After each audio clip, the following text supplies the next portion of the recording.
Repito, el día de ayer presenté un escrito a esta sala penal. Quisiera que se haga público, doctora. Ahí está el contenido. Vengo a ratificarme de su contenido, de lo que hice llegar a su despacho. En relación a su abogado, concretamente sobre eso, exprésese, por favor. Está en el escrito que presenté, doctora. No. No tiene razón de venir con un abogado a esta audiencia, toda vez de que no me puedo someter a un juicio oral donde todo parece estar confinado. Señora presidenta de debate, señor presidente, señores magistrados, señores todos, en condición de presidente de la República secuestrado en el penal de Barbadillo. Señor Castillo, en relación a su abogado, le pedimos...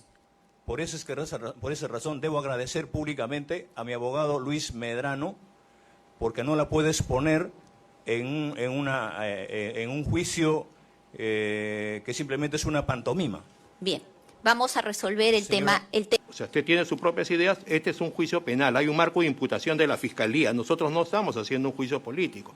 ¿Ya? Doctor, esa es la situación, señor Castillo. Con el mayor respeto posible, pero también nosotros merecemos respeto, la justicia merece respeto, y si usted tiene un concepto, es su concepto, señor, pero acá vamos a hacer el juicio oral contra las 7 personas que están siendo procesadas. Mira, con todo respeto, usted es el presidente de la sala.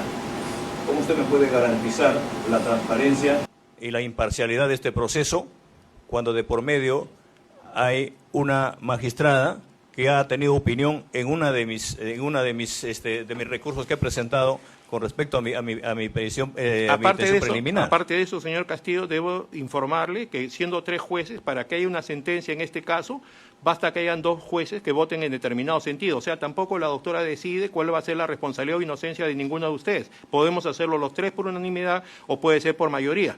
Entonces está garantizada acá la imparcialidad de este caso y repito, ya se ha resuelto, ya se le ha comunicado a sus abogados, usted ha tenido N cantidad de abogados, se entiende que ellos le han puesto en conocimiento de eso y si no ha sido así, se lo haremos saber a usted, se lo dejaremos en el lugar donde se encuentre usted internado. Justamente, doctor, todas las imputaciones, los delitos que se me acusan son totalmente ilegales e inconstitucionales. Señor Castillo, eso lo vamos a discutir en este juicio. Así que tenemos que continuar el juicio para que eso sea así. No hay otra posibilidad, señor doctor, Castillo. Le he hecho llegar a través de mi escrito, incluso... Señor Castillo, estamos en un juicio oral y todas las comunicaciones son orales. Ya le hemos dado un espacio para que usted haga su intervención, pero las intervenciones no pueden ser políticas acá, señor Castillo.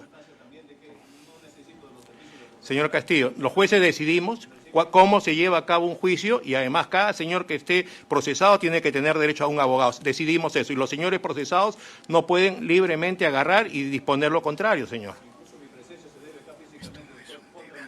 ¿Qué? No es un debate. Sí, ya, señor Castillo.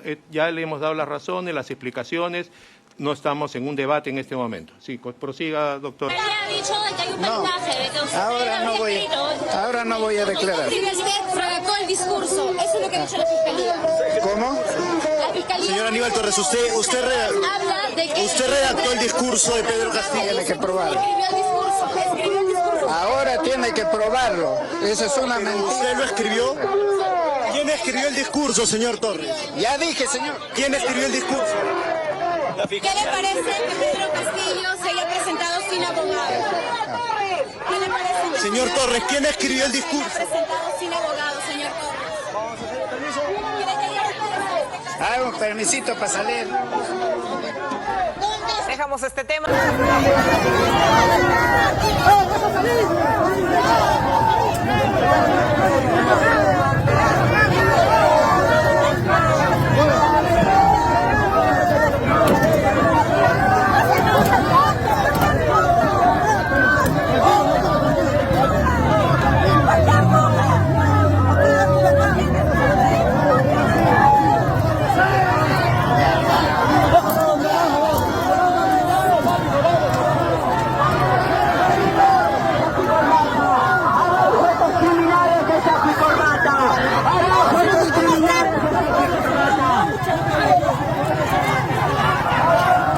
Protegen a los oportunistas. ¡Abre la puerta! ¡Abre la puerta! ¡No me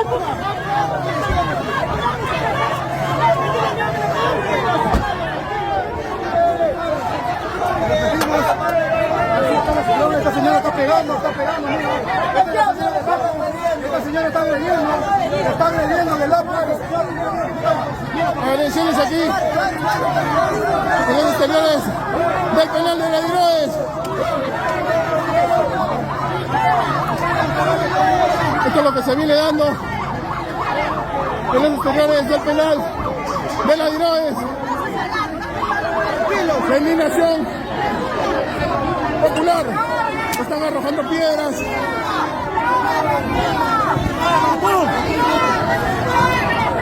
Vamos, es el panorama, chicos. La policía está protegiendo.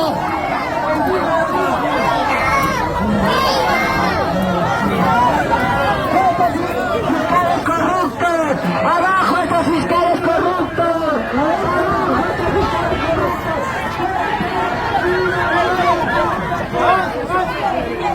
¡Avanza! ¡Avanza, Marcos! ¡Avanza,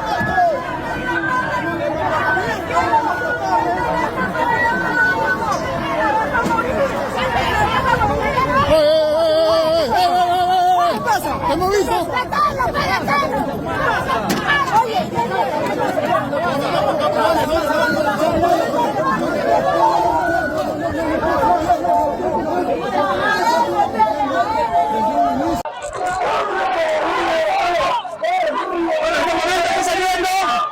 Aníbal Torres.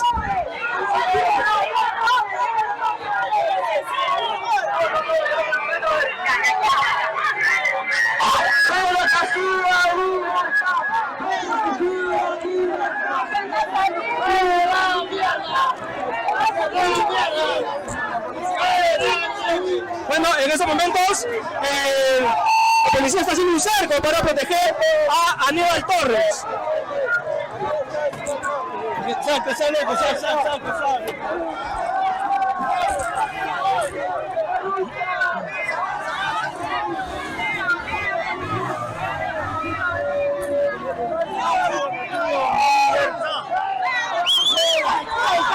Bueno, acá está Aníbal Torres.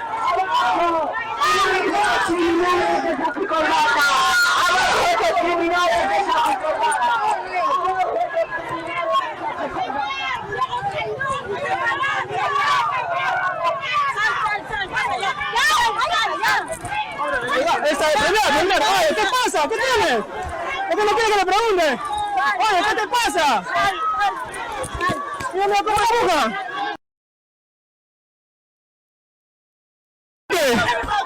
¿Usted tiene miedo que le...?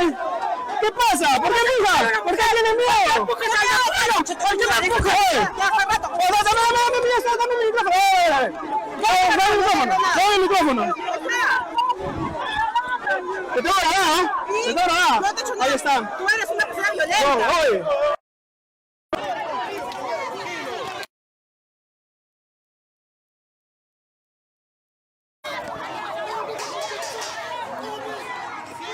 Empujando, agrediendo. Mira, ¿qué podemos ver?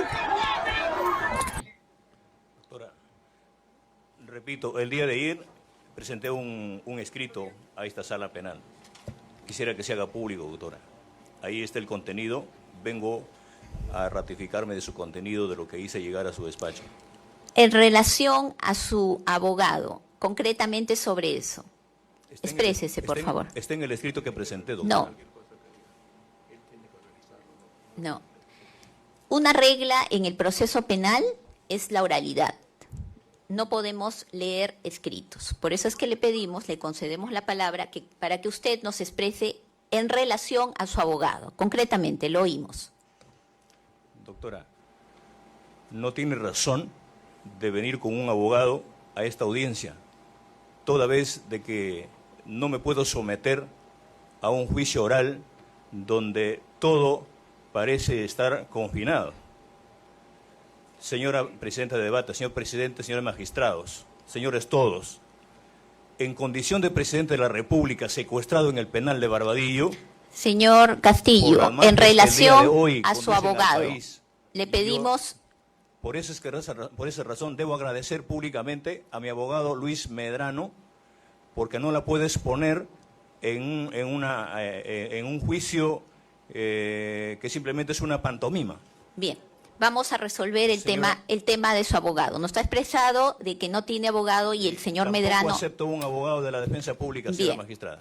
Le hago una pregunta. Usted ha acreditado hasta 4 abogados y hasta donde entendemos no han sido subrogados. Luis Walter Medrano Girón, que dice que lo ha subrogado mediante un escrito, William Paco Castillo Dávila, Carlos Alberto Manuel Perea Pasquel y Juan Walter Cifuentes Bustillos, que ha actuado en nuestra sala incluso presentando recursos. Sí, a todos Esos abogados, de todos he prescindido de sus servicios profesionales, doctora. ¿los ha subrogado formalmente? También, doctora, así es. ¿Ha presentado el recurso a nuestra sala? Sí, el día de ayer, doctora, he presentado. Por eso en el contenido de ese escrito está claramente Bien, lo que he dicho. vamos a resolver sobre el particular. Gracias.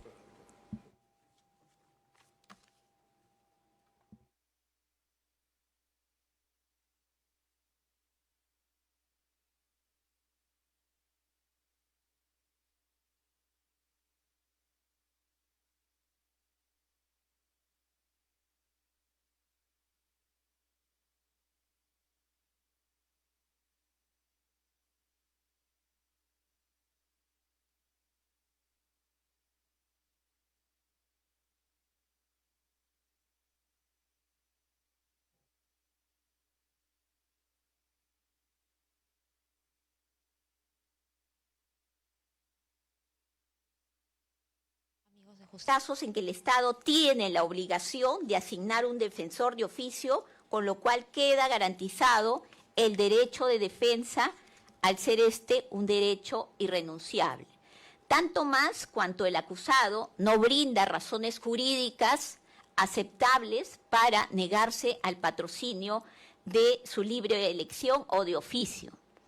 En consecuencia, en mérito a las normas glosadas, este tribunal resuelve: téngase por designado al abogado defensor Iber Maraví Olarte por la defensa del acusado José Pedro Castillo Terrones en los términos que expresa, es decir, únicamente para los efectos del anuncio que se rehúsa a participar en el presente juzgamiento. Tienen la obligación de concurrir a las etapas del proceso. Si no lo hacen, nosotros, los jueces, tenemos que disponer que la fuerza pública los conduzca. Otra cosa es si las personas quieren, declaran, y si no quieren, no declaran. Se acogen a la cláusula de no autoincriminación. Por lo tanto, si usted, depende de usted, usted es libre. Nosotros tenemos la obligación de que haya un abogado siempre. Si usted no quiere tener defensa particular, tiene que haber un defensor público. Entonces, si usted considera, tiene sus propias ideas respecto a este caso, igual nosotros vamos a tener que conducirlo acá, salvo que en su momento usted preste una declaración, la que usted estime, porque va a haber un momento donde tenga que ejercer propiamente su defensa y ahí veremos ya la necesidad de que usted continúe concurriendo o no, cuando sea necesario, volverlo a conducir acá. Pero el juicio oral no se puede hacer si usted voluntariamente no está presente. En el caso que usted no quiere estar presente, ya dispuesto, en el Código Procesal Penal están las medidas de coerción personal que se tienen que elaborar. O sea, ningún imputado en el Perú puede hacer lo que desee. Todos estamos sujetos a reglas. Entonces, usted debe tener en cuenta eso, señor Castillo. O sea, usted tiene sus propias ideas, este es un juicio penal, hay un marco de imputación de la Fiscalía, nosotros no estamos haciendo un juicio político. ¿Ya? Doctor, Esa es la situación, señor Castillo. Con el mayor respeto posible, pero también nosotros merecemos respeto, la justicia merece respeto, y si usted tiene un concepto, es su concepto, señor, pero acá vamos a hacer el juicio oral contra las 7 personas que están siendo procesadas. Mira, con todo respeto, usted es el presidente de la sala. ¿Cómo usted me puede garantizar la transparencia y la imparcialidad de este proceso cuando de por medio hay una magistrada que ha tenido opinión en una de mis recursos que he presentado con respecto a mi petición preliminar? Aparte de eso, señor Castillo, debo informarle que siendo 3 jueces, para que haya una sentencia en este caso, basta que hayan 2 jueces que voten en determinado sentido. O sea, tampoco la doctora decide cuál va a ser la responsabilidad o inocencia de ninguno de ustedes. Podemos hacerlo los 3 por unanimidad o puede ser por mayoría. Entonces está garantizada acá la imparcialidad de este caso y repito, ya se ha resuelto, ya se le ha comunicado a sus abogados, usted ha tenido N cantidad de abogados, se entiende que ellos le han puesto en conocimiento de eso y si no ha sido así, se lo haremos saber a usted, se lo dejaremos en el lugar donde se encuentre usted internado. Justamente, doctor, todas las imputaciones, los delitos que se me acusan son totalmente ilegales e inconstitucionales. Señor Castillo, eso lo vamos a discutir en este juicio. Así que tenemos que continuar el juicio para que eso sea así. No hay otra posibilidad, señor Doctor, Castillo. le he hecho llegar a través de mi escrito, incluso... Señor Castillo, estamos en un juicio Sí, oral y yo le todas las entiendo, comunicaciones doctor. son orales. Incluso- Ya le hemos dado un espacio para que usted haga su intervención, pero las intervenciones no pueden ser políticas acá, señor Castillo. Señor Castillo, los jueces decidimos cómo se lleva a cabo un juicio y además cada señor que esté procesado tiene que tener derecho a un abogado. Decidimos eso y los señores procesados no pueden libremente agarrar y disponer lo contrario, señor. ¿Qué? Sí, ya, señor Castillo. Ya le hemos dado las razones, las explicaciones. No estamos en un debate en este momento. Sí, prosiga, doctora, por favor. Como ustedes conocerán, cómo se planificó el acto que ahora se atribuye a Castillo Terrones con participación de sus coacusados. Bien, los hechos concomitantes. Vamos a iniciar indicando que el día 7 de diciembre del año 2022, los acusados Castillo Terrones, Chávez Chino y Torres Vázquez nuevamente se reunieron previo al mensaje a la nación con la finalidad de dar acción al plan criminal que ya habían establecido y coordinado el día previo. Lo que pretendemos demostrar aquí, señores magistrados, es que efectivamente ese día 7 de diciembre y previo al anuncio, mensaje a la nación dado por el entonces presidente de la República, se reunieron los tres acusados con esa finalidad y tenemos y tendremos la posibilidad de tener aquí el acta fiscal de visualización de los registros fílmicos de las cámaras de videovigilancia internos del Palacio de Gobierno y específicamente del Salón Dorado de Palacio de Gobierno. Según la teoría del Ministerio Público, en dicha reunión también se realizó la distribución de roles y en este caso se estableció que Chávez Chino tuviera que convocar a personal periodista, en este caso también a los periodistas del canal TV Perú, del Instituto de Radio y Televisión Peruana, con la finalidad de que coberturen la propalación del mensaje a la nación a nivel nacional. Y por esa razón, a las 10 de la mañana aproximadamente, Chávez Chino se comunica con el secretario general del Ministerio de Cultura, Juan Mariano Navarro Pando, a quien le ordena que coordine con el presidente de IRTP para la concurrencia de los periodistas señaló a la PCM porque ella iba a dar una conferencia de prensa.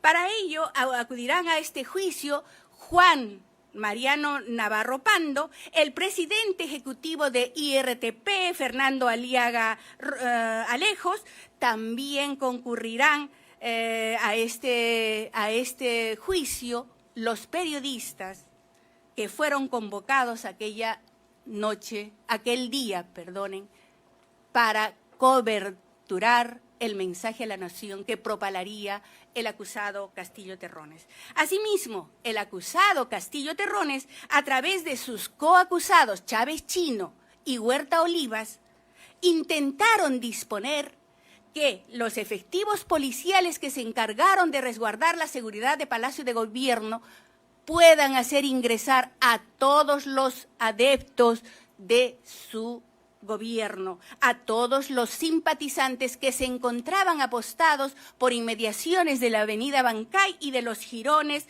Huallaga y Ancas. Así, en este juicio tendremos la oportunidad de conocer la nota informativa elaborada por el jefe de la Unidad de Servicios Especiales Asalto de la Policía Nacional del Perú, que da cuenta, que va a informar que efectivamente aquel día 7 de diciembre del 2022 se encontraban más de 350 personas apostados por inmediaciones de la avenida Bancay y los jirones mencionados. Y tendremos también en este juicio a Vicente Marcelo Álvarez Moreno, quien testificará que fue efectivamente requerido por Willy Huerta Olivas para que retire las rejas de Palacio de Gobierno y que se proceda al ingreso de todos los simpatizantes de Castillo Terrones. Luego, aproximadamente a las 10:46 horas del día indicado, la acusada Chávez Chino y que en ese entonces era la presidenta del Consejo de Ministros, utilizando el aplicativo WhatsApp al grupo denominado Gabinete Bicentenario, convoca por ese medio a todos los ministros con la finalidad de que apoyen en la decisión que adoptaron, como hemos dicho, el día previo, el día 6 de diciembre. Y en ese mensaje ella los convoca indicando lo siguiente: señores ministros, apersonarse inmediatamente a la PCM. Es un día histórico.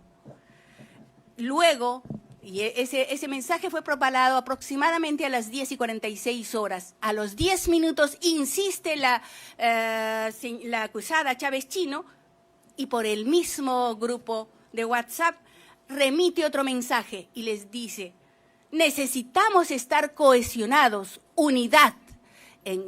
Vemos entonces la insistencia de la acusada Chávez Chino para la concurrencia de todos los ministros de Estado con motivo de que aprueben las decisiones que habían adoptado previo al mensaje a la nación propalado por los medios y canales televisivos que daría lectura el día 7 de diciembre Castillo Terrones. Efectivamente, tendremos aquí la oportunidad de escuchar a algunos ministros de Estado de ese entonces que darán cuenta al respecto. Entre ellos Alejandro Antonio Sala Segarra y Heidi Lisset Juárez Calle. Posteriormente, a las 11 horas, y como es de conocimiento público, efectivamente se dio lectura, a las 11:45 se dio lectura al mensaje a la nación. Pero previo a ello, vamos a indicar, para no alterar el rumbo y lo que aconteció realmente aquel día 7, a las 11 horas aproximadamente la acusada Chávez Chino, cumpliendo uno de los roles que se le había impuesto o habían acordado que debía tener, efectivamente, mediante su edecán, Rosario Patricia Gatti Vázquez, reciben al personal periodístico del canal televisivo nacional. Y para ello, Rosario Gatti Vázquez, que es su edecán en ese momento de la acusada Chávez Chino, se constituye al despacho de la acusada, quien se encontraba en compañía de su asesor, el señor William Rivero. Y este le comunica a su edecán que la premier necesita y está a la espera de la concurrencia de 2 personas. Hazles entrar por indicación de ella. Y en el mismo momento, la acusada Chávez Chino realiza un movimiento de asentimiento a la comunicación realizada por su asesor William Rivero. Y efectivamente se realizaron las coordinaciones para el ingreso de los 2 periodistas a la PCM, porque, como ya hemos indicado, tenían la indicación de que iban a entrevistar a la ministra, en ese momento a la presidenta del Consejo de Ministros en la PCM. Acto seguido, a las 11:05 aproximadamente, los acusados Torres Vázquez y Chávez Chino ingresaron al despacho presidencial. Ellos habían sido convocados por intermedio del edecán de Castillo Terrones, el señor Luis Estepio Matkovic Lazarte, quien les indicó que los esperaba en el despacho presidencial. Efectivamente, concurrieron ambos y para ello tendremos también la oportunidad de escuchar en este juicio al señor Luis Estepio Matkovic Lazarte, quien dará cuenta de todos los actos que se realizaron en ese momento. Y así también tendremos el acta fiscal de visualización de los registros fílmicos, en donde se visualiza el ingreso de los dos acusados, Chávez Chino y Torres Vázquez, al interior del despacho de presidencial en el que se encontraba Castillo Terrones.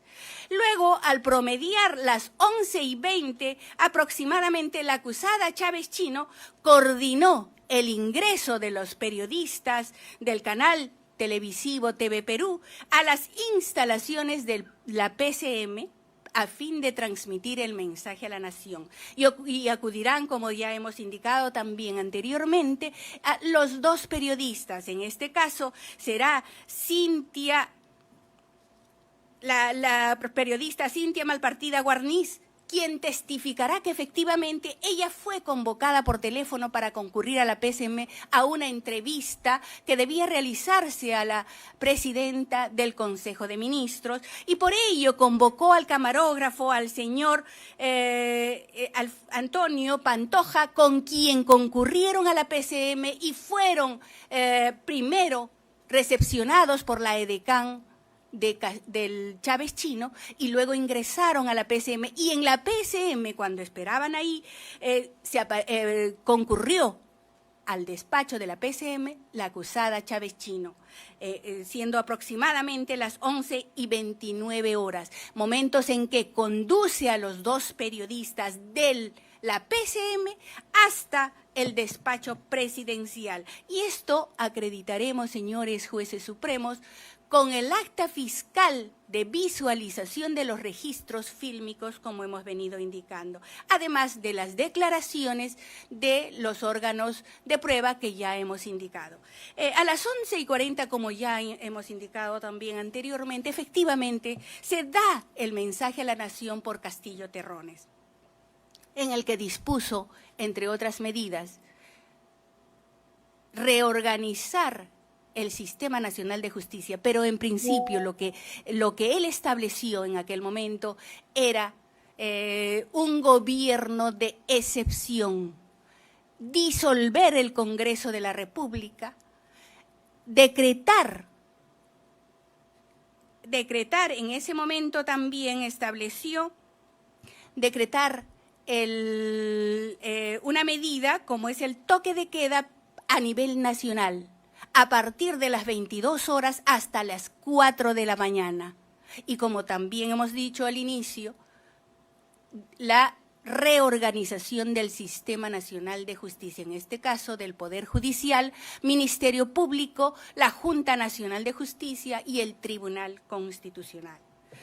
Aun cuando esto ha sido público y de conocimiento de todo el Perú e incluso a nivel nacional, tenemos también el acta de fuente abierta de 7 de diciembre del 2022, en el que se ha transcrito todo el mensaje a la nación que en ese momento fue leído por Castillo Terrones. Y asimismo se tiene el acta fiscal que recabó la nota informativa emitida el día 9 de diciembre del 2022 por el programa televisivo 24 horas propalado por el canal de televisión Panamericana Televisión, titulado Pedro Castillo, el antes, durante y después del mensaje de cierre del Congreso. Cuando el acusado Castillo Terrones culminó la lectura del mensaje a la nación, los acusados Chávez Chino y Torres Vázquez se acercaron y con un abrazo sellaron el compromiso de estar de acuerdo con las medidas dispuestas por el acusado. La Fiscalía no nos ha dicho, dentro de los que están acusados, cuál era el rol que cada uno desempeñó. La Fiscalía por ahí desliza de manera superficial que habría redactado el mensaje a la nación que fuera leído por el señor Pedro Castillo Terrones. Luego,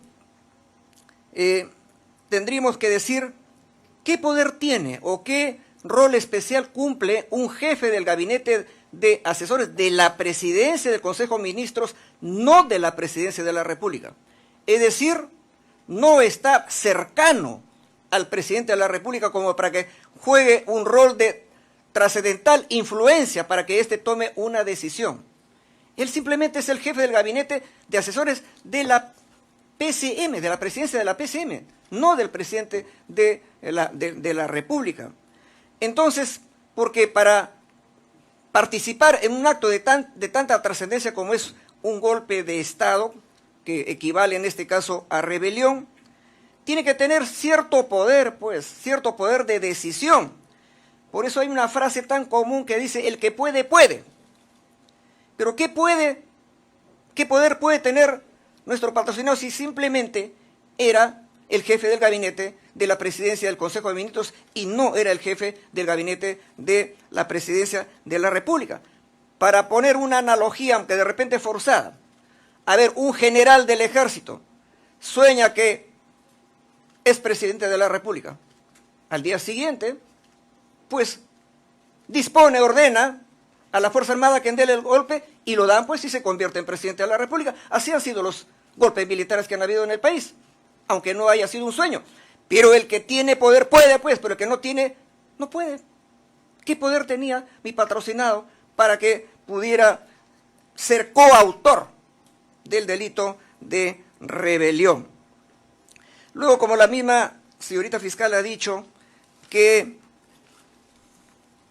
para este golpe tenía que implementarse un gobierno de excepción y disolver el Congreso de la República. Gobierno de excepción. Para el gobierno de excepción tendríamos que ir a lo que dice la Constitución Política del Estado. Artículo 137. Régimen de excepción. La fiscal ha dicho que iban a implementar un régimen de excepción. Estado de excepción, estado de emergencia y estado de sitio. El presidente de la República, con acuerdo del Consejo de Ministros, puede decretar por plazo indeterminado los estados de excepción que en este artículo se complementan. ¿Qué dice la Constitución, magistrados? Que para ello tiene que haber acuerdo del Consejo de Ministros. La pregunta que se le haría al Ministerio Público es, ¿dónde está el acuerdo del Consejo de Ministros para decretar el estado de excepción? Y que ese acuerdo le alcance a mi patrocinado si él no era ministro. Simplemente era jefe del gabinete de la presidencia del Consejo de Ministros. Entonces, por otro lado, también dijo la fiscal, nos hizo recordar que se disponía disolver el Congreso. Me remito al artículo 134 de la Constitución. Disolución del Congreso. El presidente de la República está facultado para disolver el Congreso si éste ha asesorado o negado su confianza a 2 consejos de ministros, que no había esa figura. Pero luego agrega, el decreto de disolución contiene la convocatoria a elecciones para el nuevo Congreso. ¿Dónde está ese decreto de convocatoria para elecciones para un nuevo Congreso? No existe.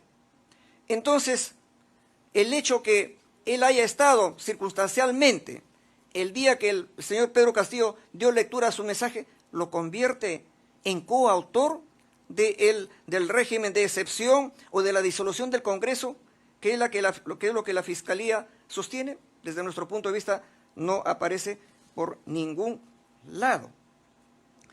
Luego dice, se le atribuye haberse alzado en armas, para lo cual el día 7 de diciembre, en horas de la mañana, se reunió conjuntamente con el entonces presidente de la República, José Pedro Castillo Terrones, la entonces presidenta del Consejo de Ministros, Betsy Betsabe Chávez Chino, el entonces ministro del Interior, Willy Arturo Huerta Oliva, el entonces ministro de Comercio Exterior y Turismo, Roberto Helber Sánchez Palomino, ya apartado de este proceso, a fin de acordar ilícitamente disolver el Congreso de la República e instaurar un estado de excepción en el Perú.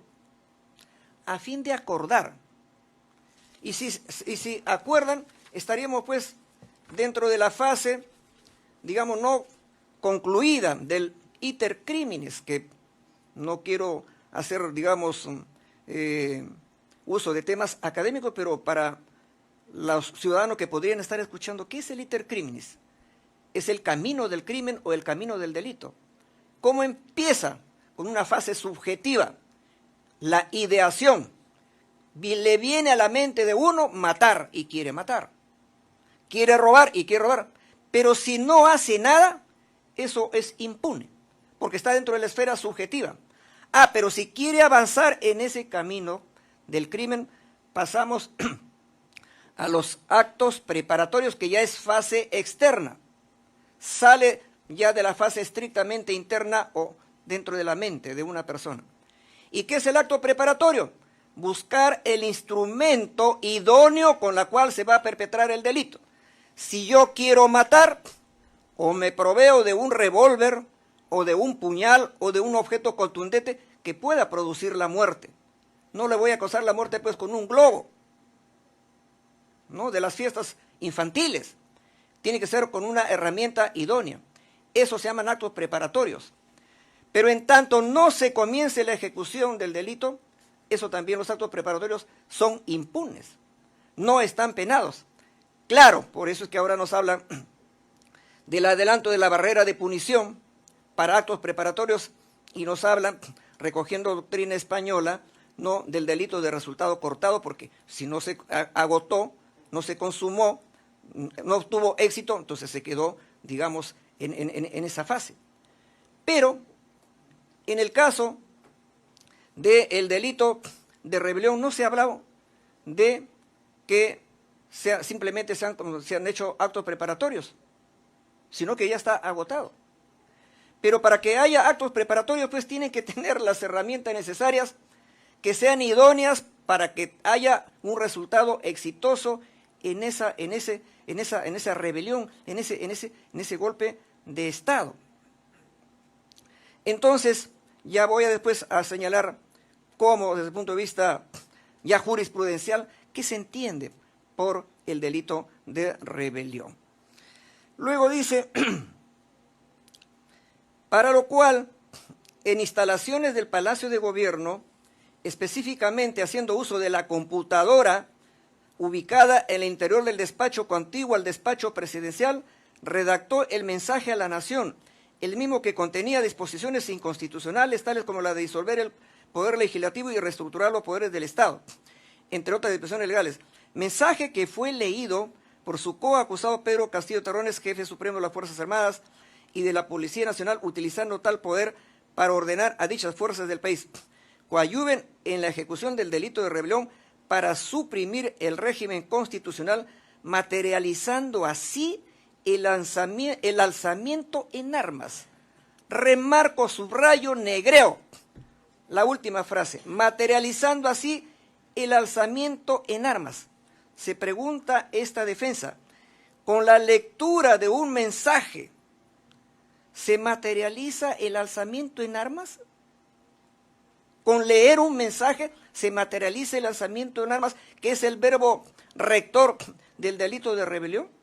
Para esta defensa no ocurre ello. Y también, claro, mi patrocinado no hacía manuscrito el mensaje, lo tenía que escribir en una computadora, en un CPU. ¿Y qué dice la Fiscalía? Para lo cual en las instalaciones del Palacio de Gobierno, específicamente haciendo uso de la computadora ubicada en el interior del despacho contiguo, o sea, al costado del despacho presidencial, va a declarar la señora Marisa Quispe Fernández, que era la encargada de saber cómo se usaba esa computadora asignada a la primera dama. Y esa oficina de la primera dama estaba en un espacio superior del despacho presidencial, es decir, por encima. Y la oficina contigua era la oficina que se conoce como sala de embajadores.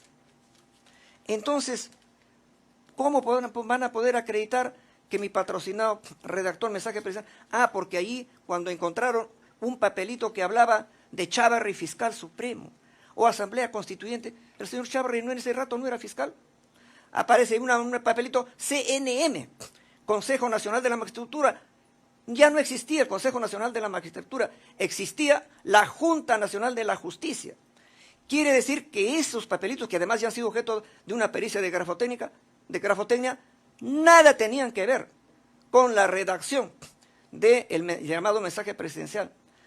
Porque habla también de Asamblea Constituyente, pero de la Asamblea Constituyente hablan a casi todos los días los políticos, sobre todo los que quieren el cambio en este país, que ya no soportan los efectos negativos de la Constitución del 93.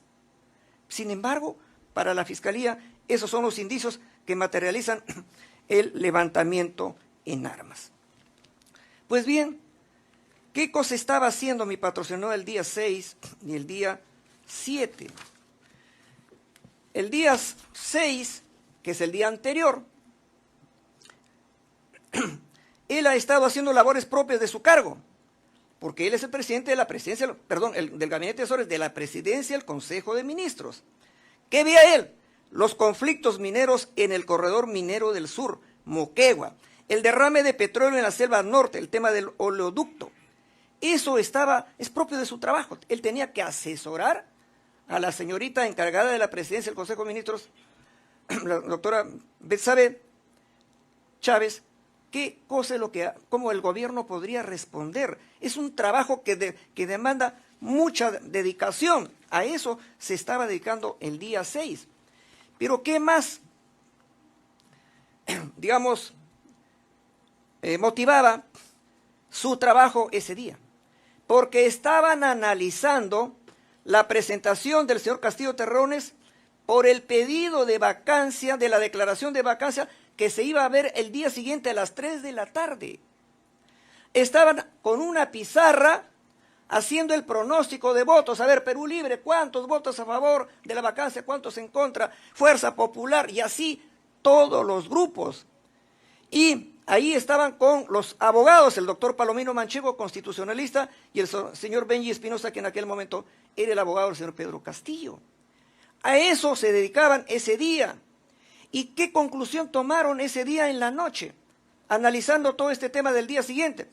Que no había votos para la vacancia, los 87 votos. A esa conclusión habían llegado. Y si habían llegado a la conclusión que no habían votos suficientes para la vacancia, ¿qué sentido tenía dar un golpe de Estado? Si no iban a tener los votos mayoritarios quienes habían presentado la moción de vacancia.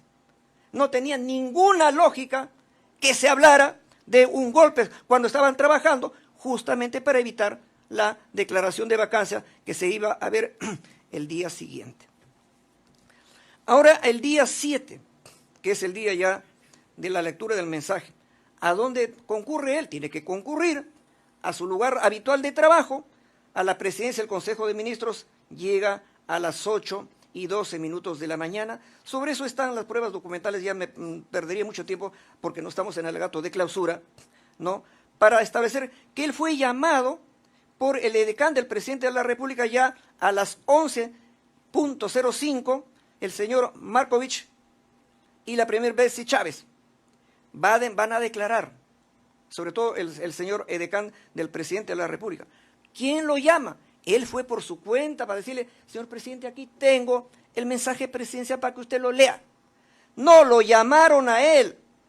El edecán le dice, te llama el presidente. ¿Y para qué lo llamó? Como ya hemos visto, para que esté simplemente presente cuando él lee el mensaje presidencial. Entonces, con las pruebas que la misma Fiscalía ha ofrecido y con las pruebas que hemos aportado por nuestra parte, ofrecido por nuestra parte, que han sido admitidas en el auto de enjuiciamiento, se demostrará con absoluta claridad y transparencia que mi patrocinado no tiene ninguna participación en el delito de rebelión que se le atribuye. Bueno, esta defensa, con el debido respeto, señor presidente, señores miembros de este tribunal, los conozco a ustedes perfectamente, en mi ejercicio ya como abogado libre. Quiero invocar el tema que ya ahora ha pasado un poquito como desapercibido, la presunción de inocencia. Ya desapareció la presunción de inocencia como el principio rector del derecho procesal penal en el Perú. Ahora rige la presunción de culpabilidad. Ya no existe indubio pro reo, sino que hay el indubio pro víctima, y por eso camino que la víctima juzgue al victimario, pues. ¿Y qué justicia sería esa? ¡Pura venganza! La presunción de inocencia tiene rango constitucional y tiene que respetarse. ¿Y por qué hablo sobre el tema de la presunción de inocencia? Porque tiene que ver con la imparcialidad del tribunal. La imparcialidad del tribunal ha sido cuestionada respecto a la doctora Carvajal Chávez y yo no voy a entrar en ese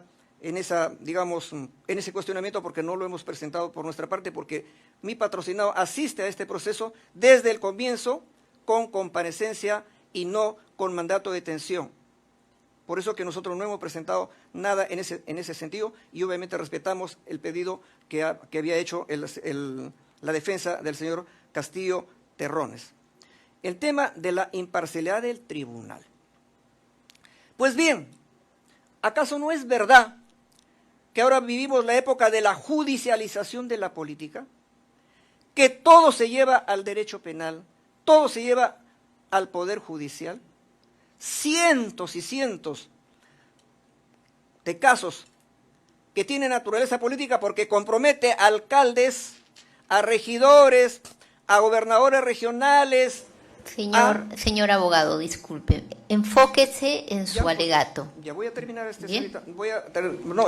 Estoy haciendo mención a un tema de preocupación. Bien, enfóquese en el tema jurídico, por favor, que es lo que nos interesa y a usted también. Para terminar, señorita magistrada, magistrada, en esta parte quiero mencionar que ahora de verdad, y eso no es apartarse del tema, porque es una preocupación legítima de cualquier defensa. Señor Duberlí, tiene que ceñir su alegato al marco de imputación.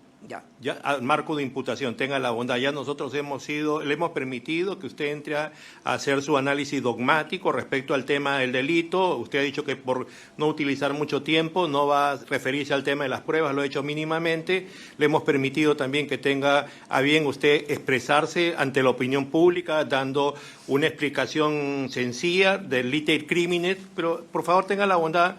Nosotros somos los que vamos a tomar la decisión. Diríjase a nosotros y tenga la bondad de utilizar el tiempo que se le asigna en ese sentido. Muchas gracias por su comprensión, doctor Duberlí. Señor magistrado, yo no he dicho que yo estoy ya desconfiando. Lo que he dicho es que hay preocupación en ciertos, actores que están en este proceso. Eso es lo que estoy mencionando y estoy invocando a que se garantice la presunción de inocencia, y eso tiene que ver con la imparcialidad de esta sala, en la cual yo confío. No estoy agraviando con eso, presidente, a vuestra sala.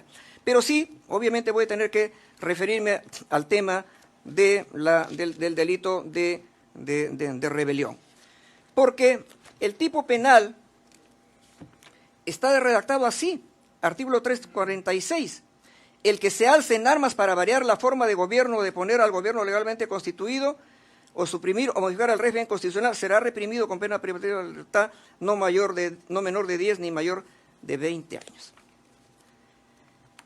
Dice que el verbo rector es el que se levanta en armas. Y yo me voy a permitir hacerle recordar, señor magistrado, que tenemos a la vista la sentencia en el recurso de nulidad número 890-2010, donde usted es el ponente, donde se dice con absoluta claridad, la conducta prohibida es el alzarse en armas, pudiendo ser realizado por cualquier persona, siendo que la conducta sancionada es alzarse en armas. Luego incluso habla de lo que dice el diccionario de la Real Academia.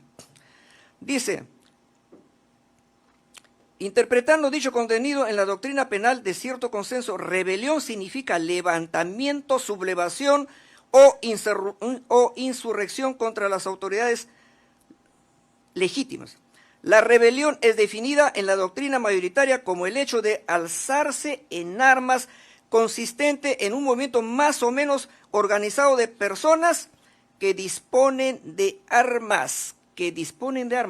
Mi patrocinado ha dispuesto de armas. Más adelante dice, en efecto, el alzamiento en armas es la fórmula que impone el legislador como conducta delictiva típica. Se precisa que el levantamiento violento se ejecute mediante el empleo de medios contundentes. 2 puntos, armas. El término armas nos lleva a mencionar diferentes instrumentos como piedras, palos, tijeras, revólveres, etc. pero a efectos del cumplimiento típico de la rebelión tendrán que ser armas que puedan generar efectos desafiantes ante las órdenes impartidas.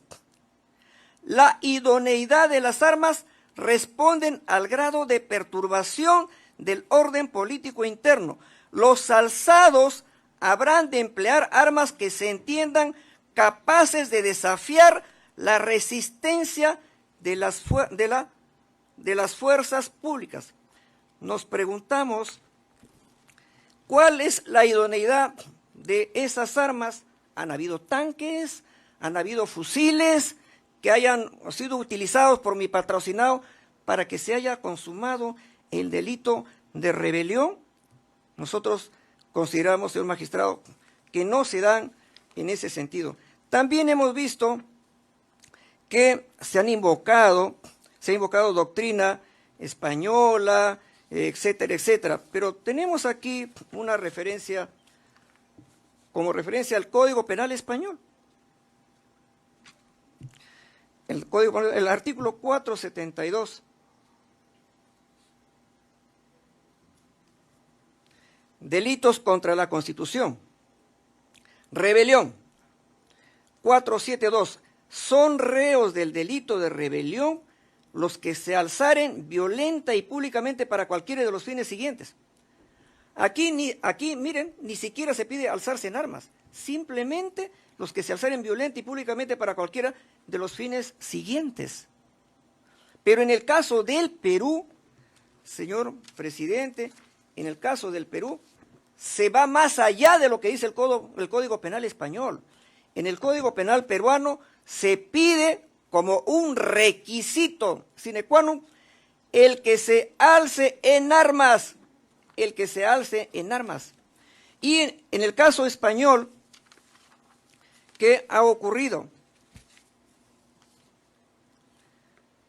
El Tribunal Supremo en lo Penal de España, en la sentencia número 459, partido 2019, del 14 de octubre del 2019, vio un caso de rebelión.